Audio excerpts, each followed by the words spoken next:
Hey everyone, welcome to our event with Peter Gang. Super excited for this conversation today, and thank you everyone for joining. For those of you who are new to Web3PMs, welcome. We're a community that's helping people transition to and thrive in Web3 product roles. And today we are joined with Peter, who is a product lead at Reddit and also the founder of Odyssey DAO. You may know him from LinkedIn or Twitter, where he posts a lot of valuable insights both on product management and Web3. He's also recently published a book called Principles of Product Management. So Peter, why don't you kick us off with a fun fact to let us all get to know you better? Yeah, thanks so much for inviting me, Aneri. I'm super glad to be here. Fun fact, I'm not sure how fun it is, but I think once you, I think people in this call know, once you have kids, like your free time to actually work, be a creator, to participate in DAOs and do all this stuff, goes down dramatically. So, when I was like single without kids or even like married, I didn't realize how precious this time was. So for those of you who are still young, like definitely use that time wisely, because once you have kids, you'll be lucky to have like 1 hour per day to work on this stuff. Yeah, time is the most valuable resource. I feel like, yeah, with Web3, it's like if I could have like 100-hour days, I still wouldn't have enough time to like do everything I wanted to. So awesome. Well, my fun fact about you is just like the tweet that you have. Everyone go check out his Twitter at Peter G Yang. Just this hilarious tweet that got like 300,000 likes or something crazy. And I've seen just a lot of people kind of use like similar methods now. A little bit of sarcasm in their Twitter and humor, which we all need. Okay, great. So, you have experience across Microsoft and Facebook and Twitter and Twitch and Credit Karma, now at Reddit, just some of the top kind of consumer tech companies. I'm curious, what are some of those thread lines that you kind of see for your career, and what are some of those motivations that prompted you to make those jumps? Yeah, I've definitely bounced around a lot of tech companies, and I think, honestly, I didn't really have like a plan in mind, and maybe this is why I bounced around so many companies. I think, I'm one of those people who like kind of get bored after a couple of years at a company, and you kind of bounce around. But I think a couple of things that I take pride in, like working as a PM in these companies. Like the first thing I take pride in is just like being very customer first, and that has evolved into like being community first. Like a lot of PMs say they're like customer first, but like I like to think that I had a reputation where like the creators or like the customers, the moderators on Reddit actually know me by name and like, think that I'm like one of the PMs who listen to them the most, right? So I think that's super powerful. And, what's the difference in customer first and community first? Community first is like allowing your customers to talk to each other, right? And that's also incredibly powerful, like letting them help each other use the product or succeed is something that I didn't realize before I joined Reddit. Second thing I would say is like, just like building in public. And at large companies, it's always hard to do this because there's like a comms department, like there's other departments that are not super happy about this. But I really do think like just kind of like sharing your plan ahead of time and like making customers part of your team is like really important. It makes them feel part of your journey, and you get like a lot of valuable feedback early so that you don't go down the wrong directions, right? And the third thing is like I think when you do a PM interview, you have these like product cases, like you have to perform on the spot. But I think what's underrated is just like really crisp written communication, especially as we become a distributed team and everything. Like being able to communicate very well and very succinctly in a written format is like super important, both as a PM and also as a creator. Yeah. Yeah, that's awesome. And we'll talk a little bit. I mean, a lot of the companies that you've been at, like Microsoft and Facebook and Twitch and Reddit, are making big like metaverse or kind of potentially strong candidates for like Web3ifying themselves. So we'll talk about that in a bit. But let's first start with Web3. I'm curious what your origin story was into crypto or Web3. I know you write a lot about it now, but how did you kind of get into that space? Yeah, so like a couple, like maybe just like 1 or 2 years ago, I was working in my fintech job and I was getting bored with working on all the banks and credit cards and everything. And I started writing about the creator economy as an outlet. I wanted to like go back to my roots and talk about working with broadcasters from Twitch and like working with creators, right? And my writing really resonated with people online. and started learning about crypto and Web3, and it became very clear to me that Web3 is kind of like the future of the creator economy, because it lets the creators own the upside from their work. I started talking to all my internet friends on Twitter. It's kind of funny, like my wife, some of my internet friends, like I invite over to my house in the Bay Area, and my wife's like, who are these people? Like these random people online, come invite them to your house. But yeah, like one person in particular, Patrick, who's this like really talented engineer. He works at Mirror right now. He gave this amazing presentation about like the potential of Web3, and like I was hooked, right? And I think I'm sure everyone on the call realizes this. Once you start diving into this stuff, it's very hard to get out. You just start going deeper and deeper. And as I started learning about this stuff, I thought it'd be good to kind of build in public and learn together. And that's why I started the Odyssey DAO. Yeah. Awesome. Yeah, and we'll get into that in a second, but just a few quick thoughts. One is that's kind of the idea behind Web3PMs is like we're all learning, and kind of like the ethos of the Web3 community in general is just like that learning publicly and learning together. And I love how you call them your internet friends. And I just think that like in a few years, it'll just be like friends, and probably a majority of them will be based from the internet, but it'll just kind of be how we meet people. Okay, so let's talk about Odyssey DAO. I know, DAOs have a lot of promise and attention, and a lot of people are kind of thinking about them as like Web3 versions of communities or companies. But before you talk about Odyssey DAO, like how do you think about DAOs now and like the potential for them? I think there's like a lot of hype, but I think there's like pros and cons, right? I think people like us who worked at PMs at like companies and have a lot of experience. So I think the best thing about DAOs is that when you apply for a PM job, you do have like whatever 10 years of PM experience, you do all these like jumping through a bunch of hoops about doing process questions that don't have a lot to do with the actual job, right? But in a DAO, you can theoretically just join like a Discord server or like a community, and you can just start contributing directly. And as long as your stuff is good and you start making good contributions, the good DAOs will like recognize you and reward you. So the people on the core team of Odyssey are people that I've never met before, people that I'm pretty sure don't have like 10 years of experience. There's like people from Indonesia, people from all kinds of different places, and they just produce good work. So it kind of like democratizes the way of like being recognized, and it kind of removes all these artificial barriers to actually start doing good work. So that's the best thing about DAOs. I think the challenging thing about DAOs is that I still believe that nothing beats like a two-piece team that's focused on a core objective, right?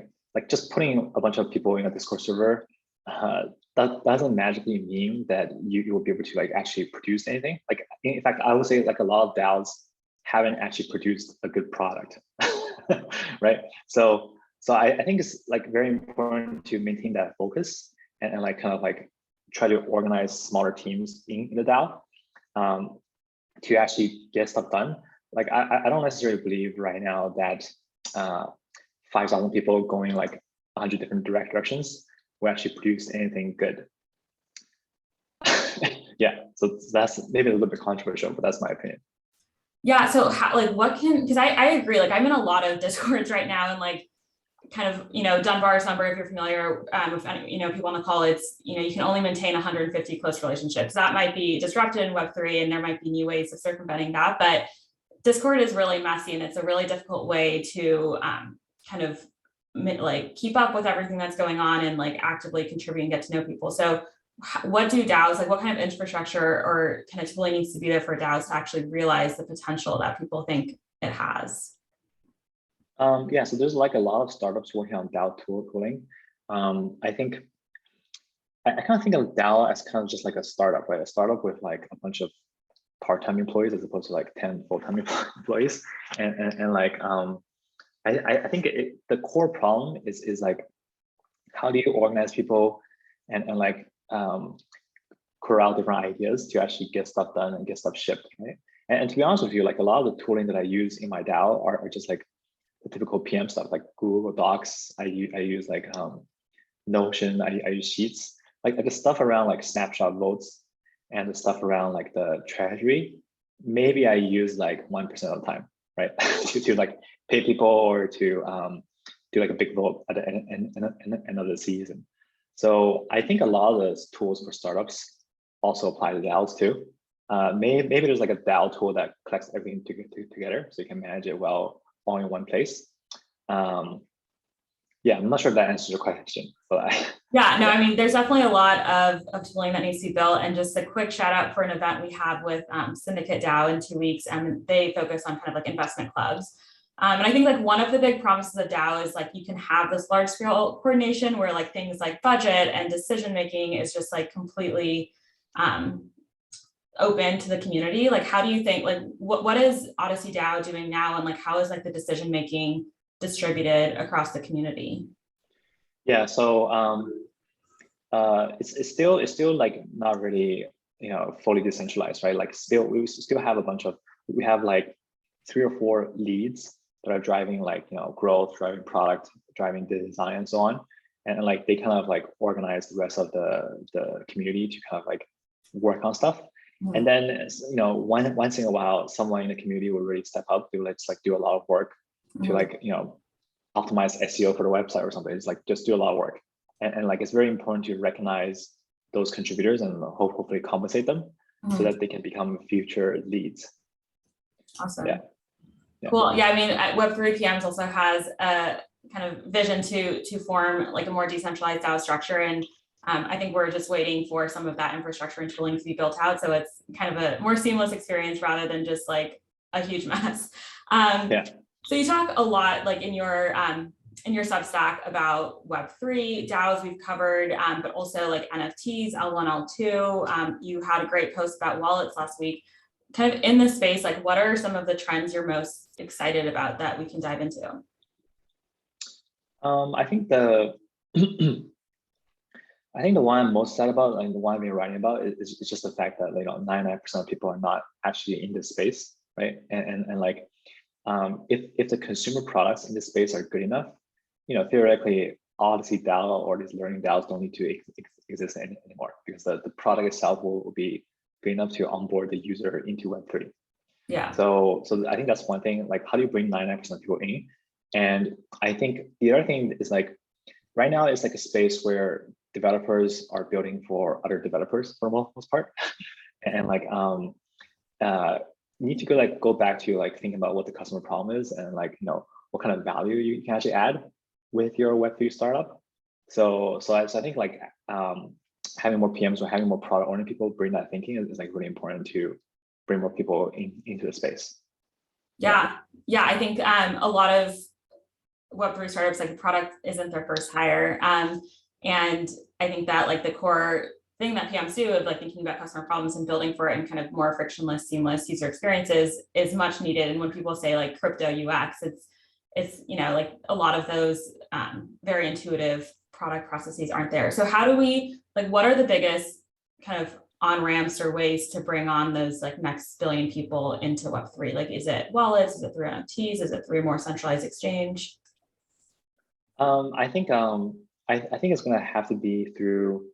I mean, I believe like wallets will be the centerpiece of this. Like exchanges, you just kind of go off to buy some tokens, right? And then you kind of move everything over to your wallet to do anything else. So I think to kind of onboard people, it'll be like use your credit card to buy, you know, stuff. You use your credit card to get a bunch of tokens in your wallet, and then through the wallet you can discover like NFTs and other dApps to use.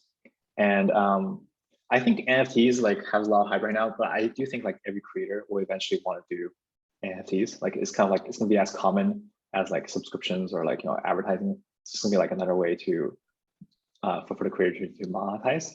Yeah. And then I think stuff like DeFi and payments, like DeFi is just like way too fucking complicated right now, in my opinion. Like it needs to go back to the basis of like, hey, I'm gonna offer a better interest rate than your bank and actually keep your assets safe. You know, so I think with those kind of simple value props and like problems, I think more people will come in. Yeah, and I think the financial aspect is right now like maybe core to crypto, but when you think about like a consumer's everyday life right now in Web2, like they're not interacting with financial products 24/7, and I think that like DeFi will maybe have to take a step, like is more just going to be powering a ton of the interactions we have, but it's really some of these like social and community experience and like, creator monetization that has more of a forefront in the minds of like, like the next billion users that are onboarding. So let's dig into wallets. A lot of people think that, the way to onboard people is to start with the more custodial experience without complicated things like seed phrases, and then through education kind of create pathways to more like Web3 wallets. Yeah, like what are your thoughts? And especially kind of given your background with a lot of these Web2 companies, like do consumers at the end of the day, do they want everything decentralized, or is there some sort of like custody and like centralization that consumers just want at the end of the day? Yeah, I think like in the list of like a regular person's needs, like decentralization is probably like number 10 in that list. So I really don't think they care about that. I do think they care about like not having their assets taken away from them, right? Or like just like turned off without their permission. But to be honest with you, like that probably, even at a bank, that probably happens to me like less than 1% of the time, right? Yeah. Maybe you're like a Russian oligarch or something, they get it turned off. Rather than that. So I think this whole C-free thing is like, it's just like not very secure. It's like people are using these like sophisticated phishing attacks on a regular individual with like a C phrase that they normally use on like a bank.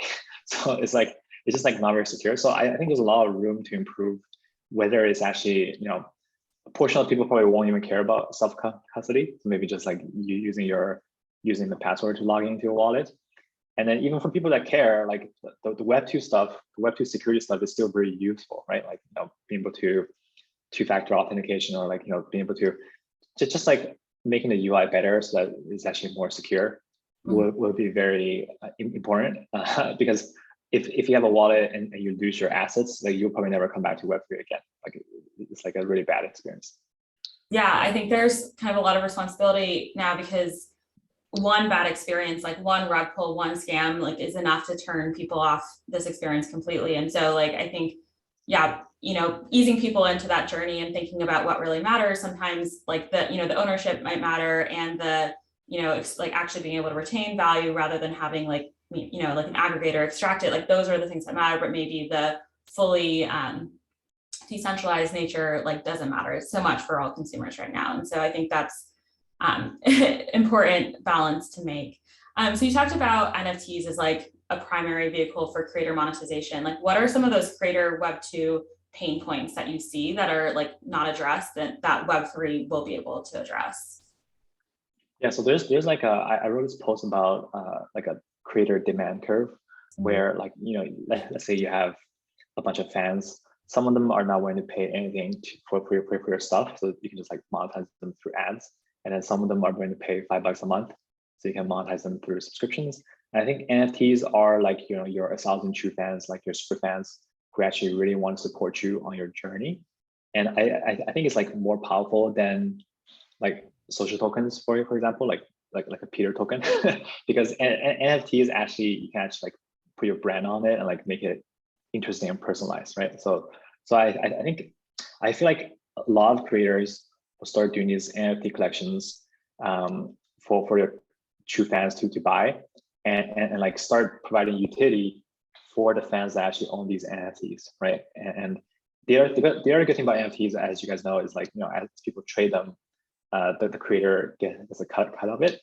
So even if the price goes up or down, the creator is always earning some revenue from that.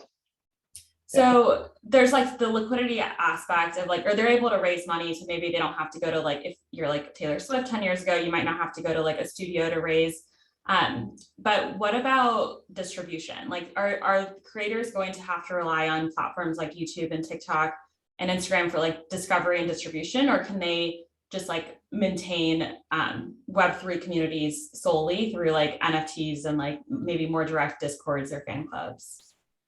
Yeah, I think in terms of like reach and distribution, the power of Web3 and NFTs is like, it kind of, your fans own your upside. So like theoretically, they're motivated to help you get this distribution, right?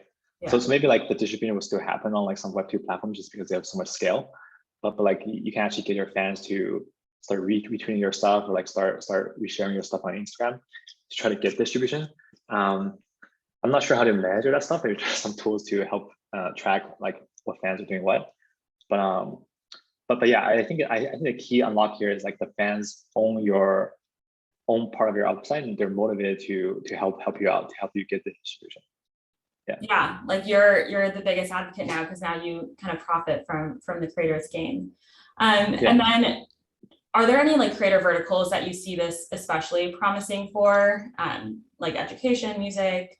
Like what types of creators will really, like at least in the first wave, like really benefit from this wave monetization? Well, right now it's like the digital artists and like, you know, some of the YouTubers and stuff like that, right? So it's kind of getting started from that. But I think it will eventually spread to all types of creators, like writers, musicians, even creators that we haven't, like, you know, people selling stuff on Etsy or like, you know, other kinds of creators. Like I think it was spread because I think with NFTs, like what kind of creators are using subscriptions? Just like a lot of them, right? A lot of different types. Yeah. And NFTs, you can literally like segment your audience. You can do like an OG collection for your true fans. You can do like another NFT collection for like the people who follow up. You can, there's like so much more flexibility in terms of like what you can do. Yeah. So I really do think it will spread to all creators, unless we screw up and like, you know, people just hate NFTs, which is kind of happening right now. But like, you know, once they realize the value and the upside, I think, you know, who doesn't want to empower their fans and like earn a living, right? So yeah. And I think, I mean, with 1,000 true fan model, or even like 100 true fans, like there's room for like more niches. And like, it's not just, I think a lot of people argue, like, is it going to be the big brands, like the current, you know, established brands that are just going to move into Web3, or is there going to be room for these like more like crypto culture, like artists that have started from crypto, like to get more mainstream? And I think that there's like, you know, the community is big enough for everyone. And like, you know, with more niche fan groups, you probably can have all types of people succeed, rather than just like who like a studio or like, you know, supports in their kind of traditional notion of success. Awesome. So let's talk a little bit about like the product management role and how, like what are, I mean, you wrote a book on this. So like what are some of those like takeaways, like principles of product management, and especially how it relates to Web3, like what core tenets of PM is here to stay in Web3, and like what kind of unlearning needs to happen? Yeah, that's a good question. I think stuff that's really important in Web3. Well, first of all, I haven't really become a Web3 PM. I do run a DAO, but other than that, I'm not a Web3 PM. But I have a lot of friends working in Web3, and I think the first thing is the core PM skills are still very relevant, right? Like, you know, being obsessed with the customer is like really important, especially when a lot of people in the space are not actually caring about customer problems. Knowing how to build a community, I think, is very important. You know, community managers is kind of like a underrated role. They don't get paid a lot. And I think a PM that knows how to leverage the power of the community and like build a community is like really important. It's kind of like the next evolution of customer obsession, in my opinion, right?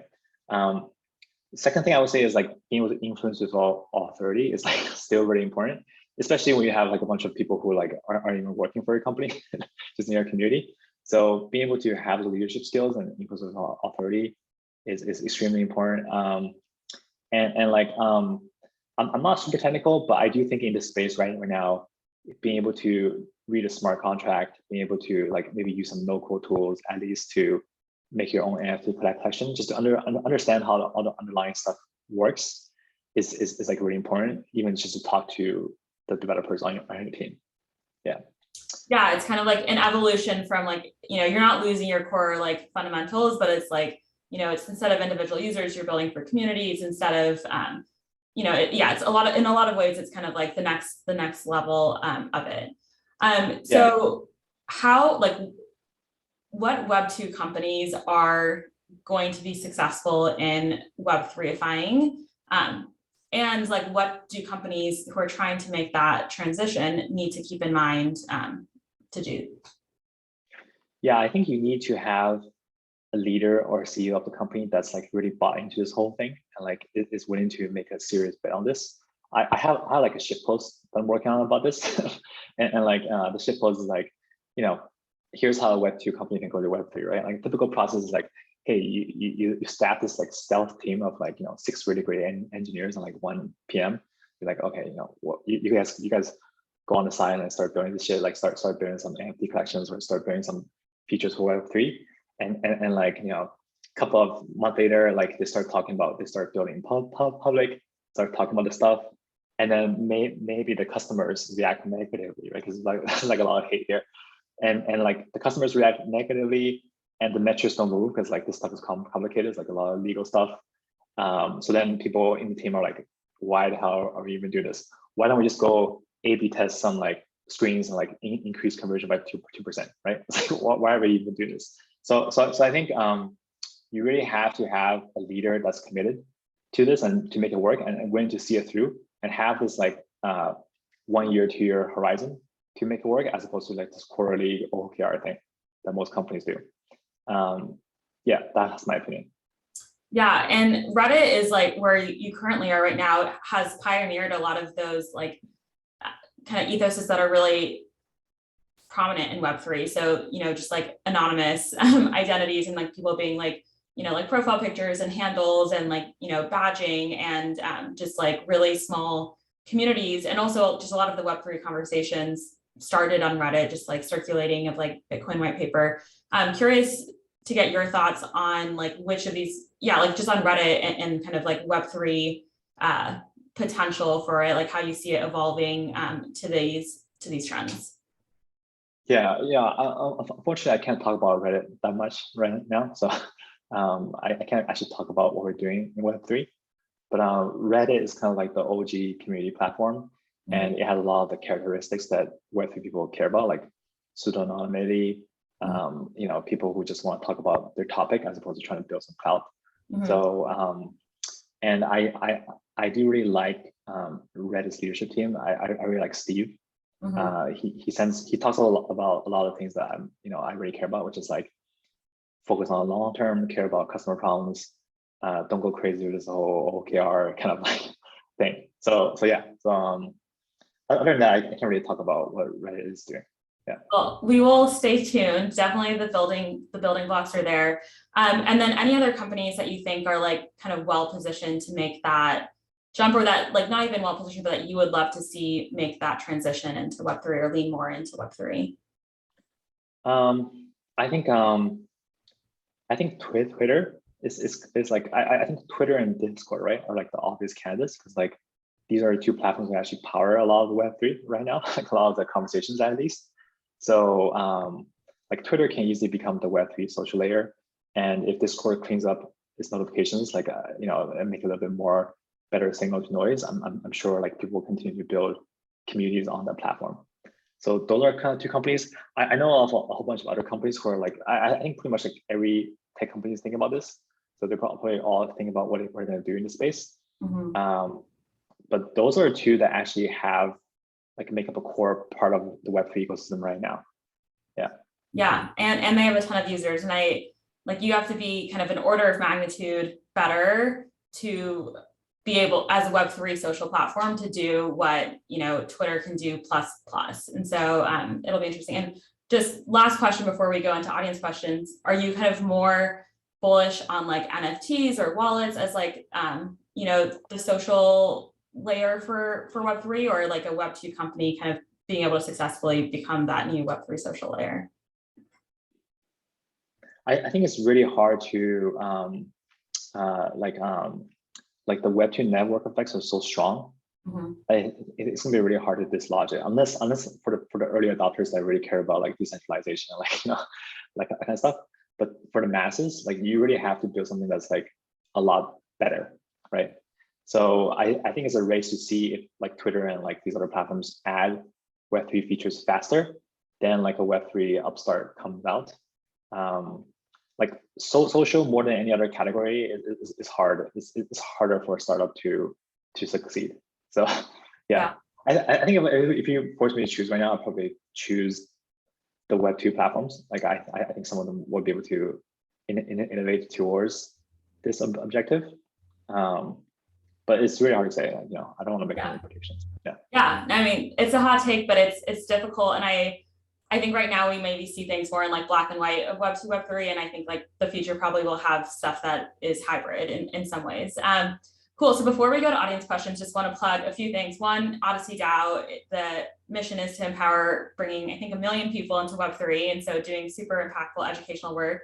So check that out. Also, Peter on Twitter for hilarious and also educational, informative tweets at Peter G. Yang. Also his PM book, Principles of Product Management, that you can get if you have Kindle Unlimited, or also you can get on Amazon.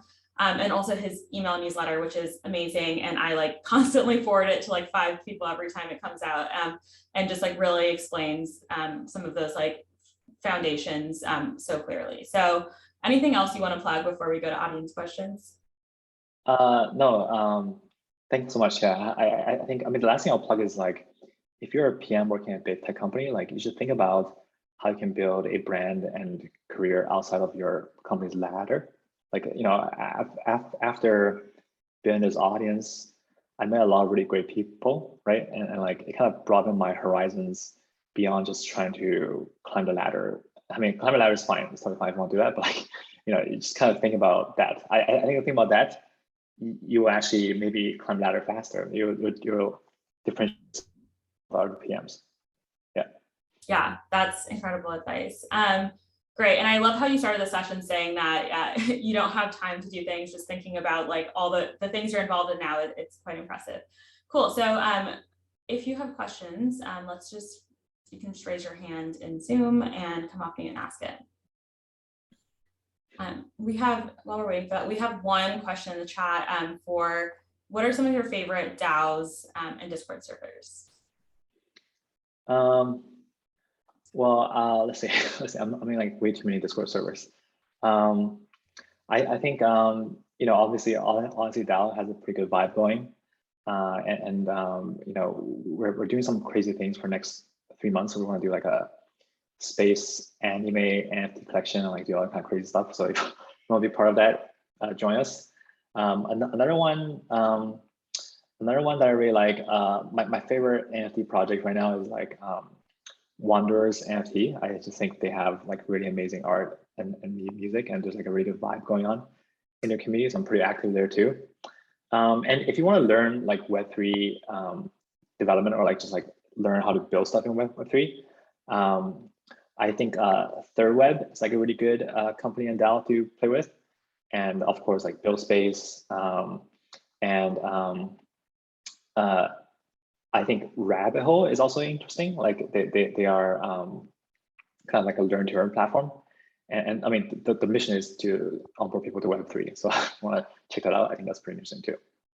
Yeah, awesome resources. And also Web3 University by Alchemy is also another great resource. And yeah, Wanderers, I also just explored that community recently, and I love the idea. Like right now, I think they've revealed like backgrounds, but not like the Wander Knots. So it's a cool project, and I think a lot of really big metaverse ambitions there. Cool. Praneeth, do you want to ask your question? Hey, Peter, thank you so much. That was informative. So I just wanted to ask, so Web3 is currently a new space right now. How do you identify problems here, and how do you know that a particular problem needs to be solved?